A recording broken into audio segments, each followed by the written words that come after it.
Welcome to the PHP class. We'll get started and hopefully have a few more people come in. As I mentioned in the HTML class, of which one of you was here for that, PHP is a pre-processing language, and it fits within the framework of languages in the sense that it generates what you see. If you build just plain HTML, you're building a static file. It's like a text file. You can open it on your computer and edit it. And when you make a request to the server for an HTML file, the server just sends you back whatever is saved in that file and doesn't run anything. And then if JavaScript is embedded in that, it gets sent with the HTML. It gets run on the computer after receiving it, so it's post-processing. PHP is a form of pre-processing. It runs on the server. So you make the request to the server, and the server actually executes the script and runs the instructions. And it does all those things, and ultimately its purpose is to generate HTML that gets sent back to the user. It is a language that is specifically built for websites. Started out as personal homepage. They renamed it to PHP Hypertext Preprocessor, which is a confusing acronym since it has its own name in itself, but whatever. It is specifically made for websites. Its primary competitors are ASP, which is by Microsoft and is proprietary, which is pretty similar, and Cold Fusion, which is made by Macromedia once upon a time. It's partnered well with Flash, but it's very complex. PHP is very popular because it is, first of all, free. It's open source, but it's also very loose. You can type, you can refer to variables without defining them, you can format your code pretty much however you want to. It's really flexible and really loose, which can be a bad thing for a company where a lot of developers have to work together and have to all write the same code, because if you open one of our scripts here, the longer the script is, the older the script is, the more different ways it is formatted because so many different developers have touched it. But if you're working on your own, in your own code, it's so nice to have that flexibility and to code something the way that you want to, the way that makes sense for you. Do you know what the saturation is as far as ASP versus PHP and Cold Fusion? I know PHP is very, very popular. I know PHP is by far the dominant one these days. That's what I thought. The fact that it's free has a lot to do with that, but it just is the one that people are learning. Okay. And there are other languages out there. Cool. Because PHP is executed, it needs to be run on a server that has PHP installed and runs it. You can get PHP for Windows, and you can run it on your own computer. I don't recommend it. It's considered buggy. It doesn't have all of the libraries that the formal version has for Linux, and so that's what I recommend. If you're going to host a PHP site, you're going to sign up with some kind of web host somewhere to run it. I recommend Yahoo Small Business, but there are plenty of other hosts out there. They will almost always give you Linux as a server.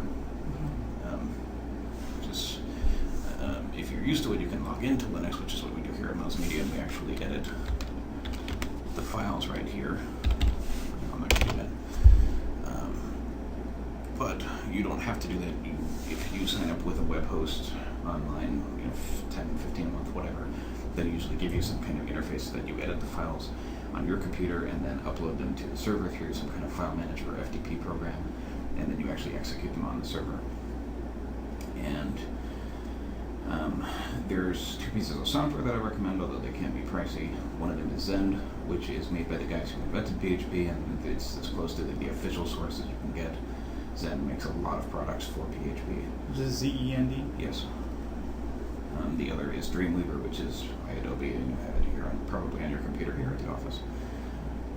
Those both connect to the remote server. They're FTP programs that let you edit, and so you'll actually be editing the files on the remote server. You won't be editing them on your computer, which is just as well because you can't run them on your computer.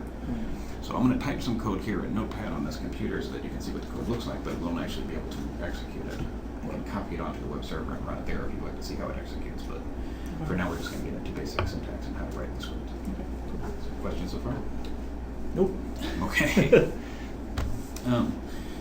PHP, it's like HTML in the sense that it's always going to return HTML to the user, and so you can just put HTML into the script. In fact, here I've written a file called class.php. This is on a remote server, and all it has in it is the letter X, which I can replace with something like some HTML, like a bold letter X. Right? It doesn't actually have any PHP in it yet. So when you're actually working with PHP, though, you'd have a separate file for your PHP file versus your actual website, no? Your website HTML file that you're working on would call a PHP file? No, they're right there in the same file. Okay. That's actually what I'm getting to here, which is this file is a PHP file, but it doesn't have any PHP code in it yet. All it is just returning HTML to the browser. And so in this case, it's returning a bolded X to the browser. It's actually running the script. It parses it with its PHP parser, and it sees that there's none in there. If it did have instructions in it, it would start to run it. So whatever you put around your HTML is fine. That's what it will execute within brackets. To begin PHP, type bracket $PHP, and then to end it is question mark bracket.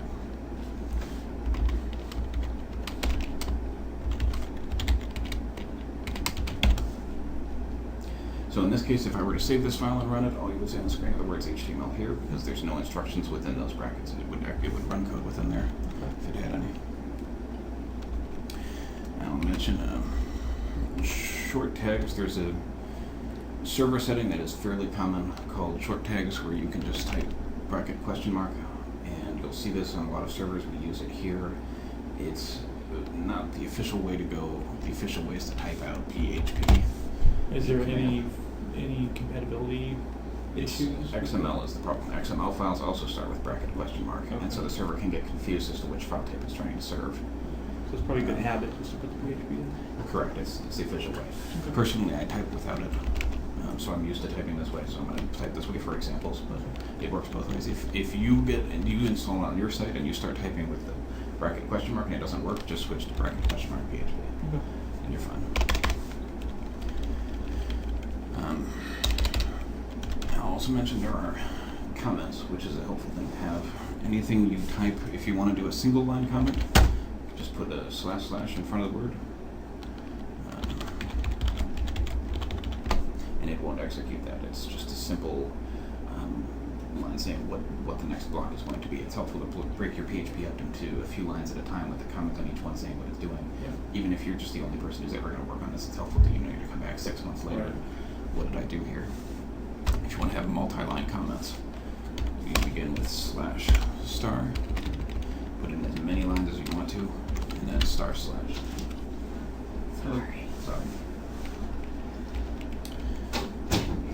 So this is helpful if you have a block of code that you're not using anymore, but you don't want to delete it because you might need it again later. You put begin the comment in front of it, and you end the comment after it. Like good for testing too. So I'm going to use that throughout the code that I show you here. PHP is written with basically 3 elements. There's variables, there's control structures, and there's functions, which I'm going to go over in that order. Variables they're like algebra. You know, x times 2 equals 8, whatever, and that means that it's 4. And it's always set to something, and if you change what that variable is, then it's going to change the way it computes throughout the script. Control structures help you loop through the code. They help you do some code but not others, like if this value is true, then run this code, and that sort of thing. It's a way of organizing your script. And then finally, functions actually do things. Like the most basic function is called echo. And that just helps you print something to the screen that is HTML. In this case, I have echoed hello. You can see that I've put the phrase hello in quotation marks. Anything within the quotation marks will be treated as a variable, but without defining a variable yet. It's just treated as a block of text.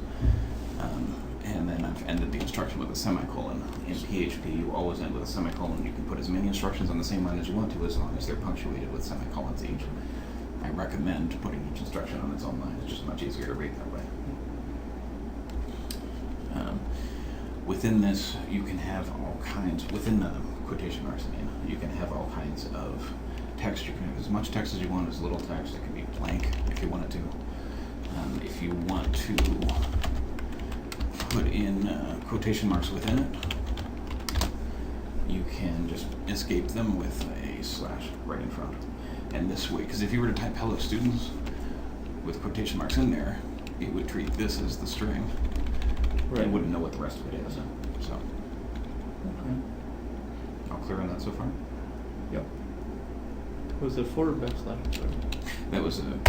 Okay. Just like grep. Mm-hmm. Yeah, same principle.